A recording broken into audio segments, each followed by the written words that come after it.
ভারতের স্বাধীনতা প্রাপ্তির পেছনে ভারত বিভাজন ছিল এক অত্যন্ত গুরুত্বপূর্ণ ও বেদনাদায়ক শর্ত।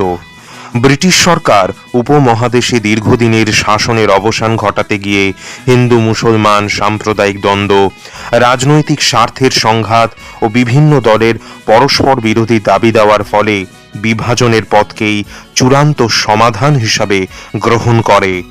19 শতকের শেষভাগ থেকে British Sarkar divide and rule নীতিকে কার্যকরী করে, ফলে হিন্দু ও মুসলমানদের মধ্যে পারস্পরিক অবিশ্বাস বাড়তেই থাকে। আলাদা নির্বাচনী ব্যবস্থা, পৃথক প্রতিনিধিত্বের দাবি ইত্যাদি ক্রমে দুইটি সম্প্রদায়ের রাজনৈতিক দূরত্বকে বাড়িয়ে তোলে। 1940 সালের লাহোর প্রস্তাবে মুসলিম লীগ পাকিস্তান নামক একটি পৃথক মুসলমান রাষ্ট্র গঠনের দাবি তোলে। তাদের আশঙ্কা ছিল যে স্বাধীন ভারতের মধ্যে মুসলমানরা রাজনৈতিকভাবে সংখ্যালঘু হয়ে পড়বে এবং তাদের স্বার্থ চিরকাল উপেক্ষিতই হবে। কংগ্রেস একটি ঐক্যবদ্ধ ধর্মনিরপেক্ষ ভারতের পক্ষে থাকলেও মুসলিম লীগ দ্বিজাতি তত্ত্বে বিশ্বাসী ছিল।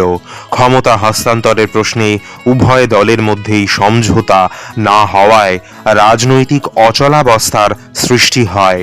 1946 সালের ডাইরেক্ট অ্যাকশন ডে সহ বিভিন্ন স্থানে ভয়ানক সাম্প্রদায়িক দাঙ্গা শুরু হয়। ব্রিটিশ সরকার মনে করল যে একত্রিত ভারত শাসন করা আর সম্ভব নয় এবং শান্তিপূর্ণ ক্ষমতা হস্তান্তরের একমাত্র পথই হল তাই বিভাজন। 1947 সালের মাউন্ট ব্যাটেন পরিকল্পনা অনুযায়ী ভারতকে দুটি পৃথক রাষ্ট্র তথা ভারত ও পাকিস্তানে বিভক্ত করার সিদ্ধান্ত নেওয়া হয়। এই পরিকল্পনার মাধ্যমেই ব্রিটিশরা স্বাধীনতা প্রদান করে, কিন্তু সেই স্বাধীনতার শর্ত ছিল দেশ ভাগ।